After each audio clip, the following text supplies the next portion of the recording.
although I suspect that not all of you are non-traditional applicants who started 9 years ago.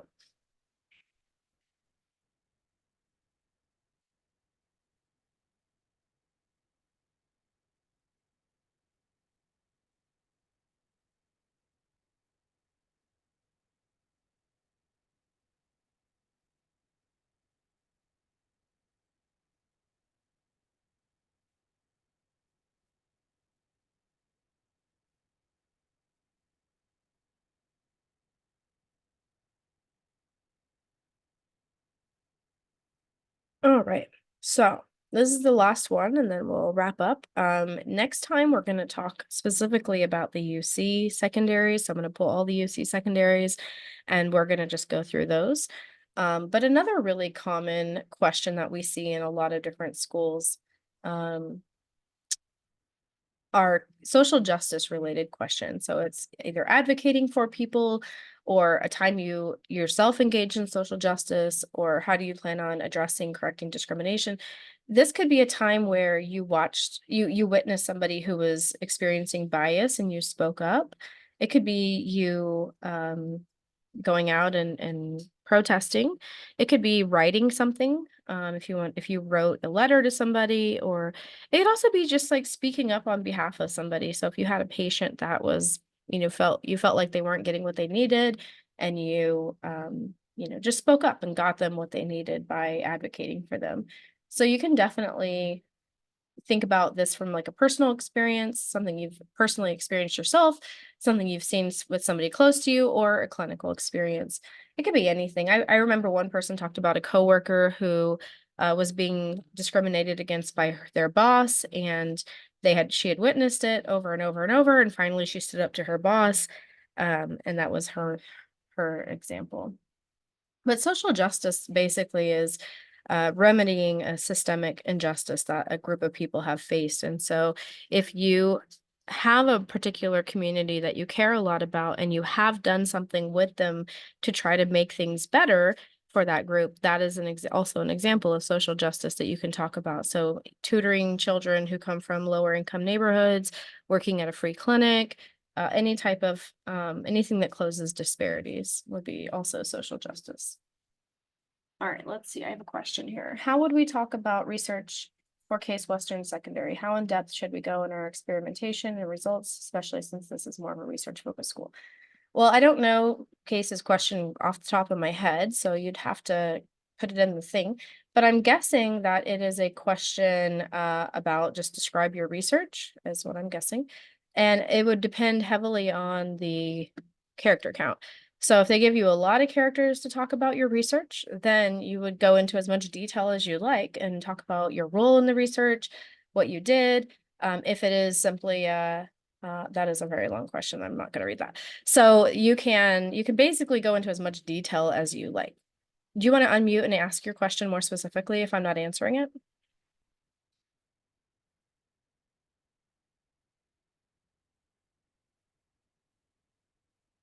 Okay, so let's see.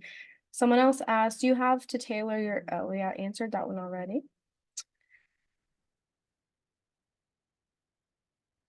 So tying your research into the school, you would find somebody at the school who is doing research in the area that you're interested in, and you can actually reference that person and say, I would love to join blah, blah, blah, this person's lab who's doing work in this area, and talk about your career goals in that area.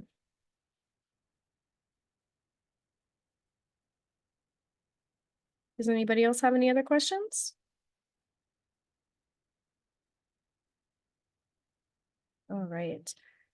Well, Ashley, thank you again for letting me come and talk about secondaries today. Did you have anything else you want to say? I don't. This was wonderful and so in depth. Thank you, Joanne, so much for speaking with our students today.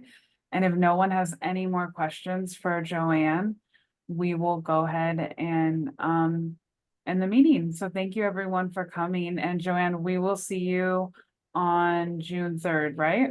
Yes, and we'll be talking about UC secondaries. Sounds good. Thanks, everyone. Have a great day. Bye-bye.